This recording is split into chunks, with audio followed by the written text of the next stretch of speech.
এটা খালি হেজাবের বিষয় না, অন্তরের ভেতরে প্রবেশ করছে এমন সব বিষ ঢুকিয়ে দিচ্ছে যে আপনাকে সংগ্রাম থেকে দূরে সরিয়ে নিয়ে সব কিছু কপাল ঠিক করে দিবে, কপাল চাপড়াও। এবং জসিম মণ্ডল বলতো তসবি গুনে আর পানি পড়া খেয়ে আপনার অবস্থা বদলাইতে পারবেন না। করতে হলে লড়াই করতে হবে। নারী হিসেবে লড়াই করেন, শ্রমজীবী মানুষ লড়াইয়ের সঙ্গে সামিল হন, আপনি নিজেও সেই সংগ্রাম করে তোলেন।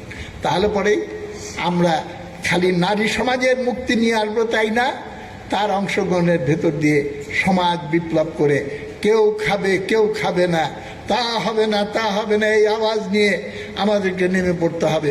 সেই লড়াই অনেক দিন আমরা গাফিলতি করেছি, এখন সরাসরি নামতে হবে, নতুন ইতিহাস তৈরি করতে হবে এবং সেই সরকারে যাতে আমাদের আন্দোলনকে আমরা নিয়ে যেতে পারি, আন্দোলনের শক্তিটাকে যাতে আগামী দিনের সরকারে আমরা প্রতিষ্ঠা করতে পারি।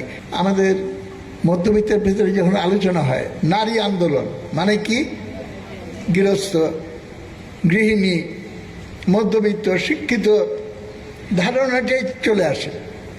গার্মেন্টসের শ্রমিক যে একজন নারী, আমাদের খেতে খামারে আজকাল যে কৃষিকাজের সঙ্গে জড়িত হচ্ছে যে নারী সমাজ এবং নানান রকম পেশায় আজকে তারা জড়িত হচ্ছে, আরে এরা তো অন্য জিনিস, এরা তো গার্ল শ্রমিক, এরা তো না, নারী না।